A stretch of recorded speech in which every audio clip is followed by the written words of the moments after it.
So hello everyone, कैसे हो आप सभी। आई होप कि आप सभी अच्छे होंगे। दोस्तों, मैथ्स में बेसिक चीज़ें आनी चाहिए। बेसिक चीज़ में मैक्सिमम लोगों को कन्फ्यूज़न होता है, वो कन्फ्यूज़न दूर करेंगे। क्या जोड़ घटाना, प्लस माइनस और जीरो में किसी संख्या से भाग देते हैं, चाहे जीरो में किसी संख्या से भाग देते हैं, और बहुत सारे चीज़ें हम फैक्ट बताने वाले हैं जो कि रियल है। आप हमेशा के लिए उन्हें अपने दिमाग में बैठा सकते हैं।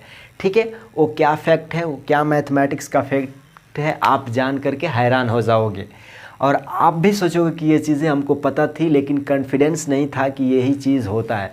तो आज उस पूरे डाउट को आप क्लियर कर सकोगे। चलो, पहला फैक्ट नंबर 1 क्या है कि किसी भी संख्या में, याद कर लो, लिख लो, कॉपी में नोट बना लो, ये चीज़ें बदलने वाली नहीं है। लिख लो, एक बार नोट बना लो। हम यहाँ जो भी बोलेंगे उस चीज़ को आपको ध्यान देना है, क्या बोला जा रहा है, कैसे बोला जा रहा है। ठीक है, हम यहाँ कह रहे हैं कि कोई संख्या है।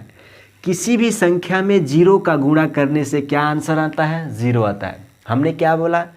कोई भी संख्या ले लो, अगर उसमें जीरो से मल्टीप्लाई कर दो, जीरो से गुणा कर दे, तो पूरे चीज़ रिजल्ट क्या होने वाला है? ज़ीरो होने वाला है। कैसे? ये कोई संख्या है और इसको जीरो से हम गुणा कर रहे हैं तो ज़ीरो आने वाला है। अगर एग्जाम्पल के तौर पे देखोगे तो आप कहोगे कि अगर यहाँ 200 रुपये है, 200 लिखा हुआ है, अगर जीरो से जैसे मल्टीप्लाई करेंगे, यहाँ पे आंसर क्या आने वाला है? रिजल्ट क्या आने वाला है? ज़ीरो आने वाला है। ठीक है, आप कहोगे कि भैया यहाँ हम अगर 5000 ले लेते हैं, अगर जीरो से गुणा कर देते हैं तो क्या आएगा? हम कहेंगे कि ज़ीरो है। एक चीज़ याद रख लो, किसी भी संख्या में, दुनिया के किसी भी संख्या में अगर जीरो से गुणा हो गया तो वो सारी चीज़ ज़ीरो हो जाएगी। क्या हो जाएगा? रिजल्ट क्या हो जाएगा? ज़ीरो हो जाएगा। क्लियर है? फैक्ट नंबर 1 क्लियर हो गया। फैक्ट नंबर 2 देखिए। फैक्ट नंबर 2 में बोला जा रहा है कि किसी भी संख्या से जीरो में मल्टीप्लाई करने पे अगेन क्या होता है? ज़ीरो होता है।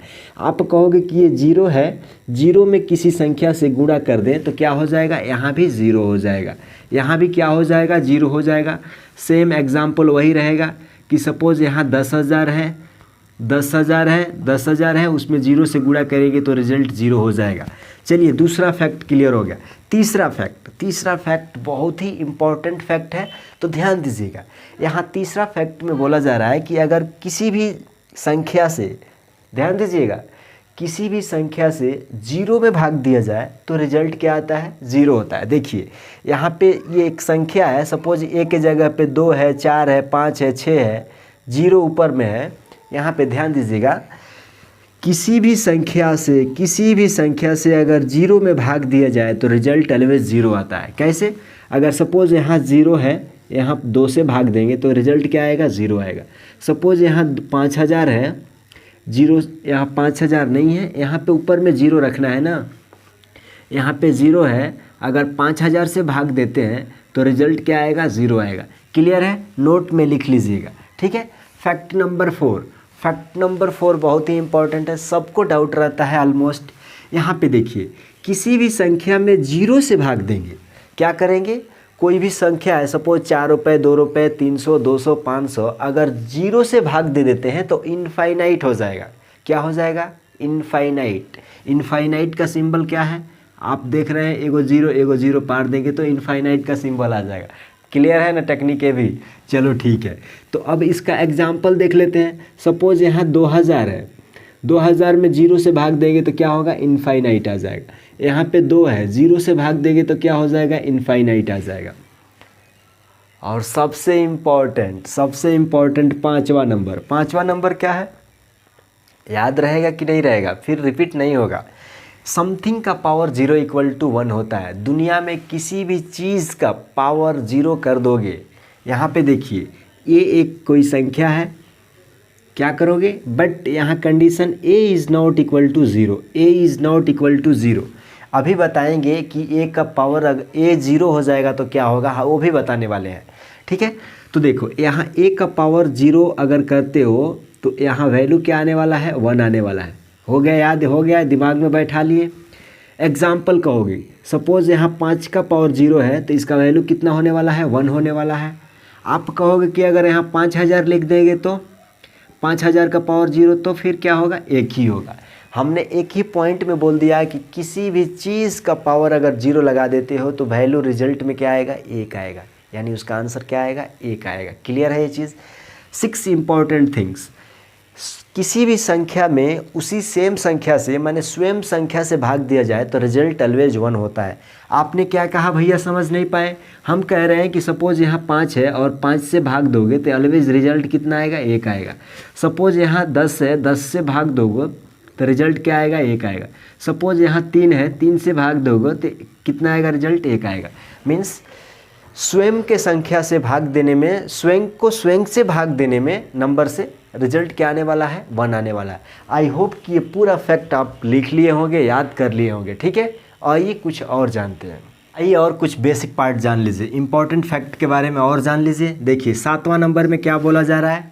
बहुत लोगों को कन्फ्यूज़न होता है कि अगर -5 बटा अगर 2 लिखा हुआ है तो ये इतना तो मालूम है, बट अगर यही अगर लिख दिया है 5 बटा -2 तो फिर कन्फ्यूज़न होता है कि ये माइनस को ऊपर लेके जा सकते हैं कि नहीं, होता है कि नहीं, कमेंट ज़रूर करिएगा अगर होता है। ये 5 बटा -2 है तो कितना बार कन्फ्यूज़न होता है कि इसको हम ऐसे लिख सकते हैं कि नहीं, इसको ऐसे लिख सकते हैं कि नहीं।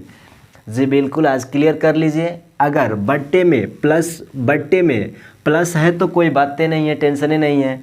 अगर बट्टे में कोई राशि दिया हुआ है, अगर माइनस नीचे हो, ऊपर हो, बीच में हो, कोई फ़र्क नहीं पड़ता है, दोनों का मीनिंग एक ही होता है।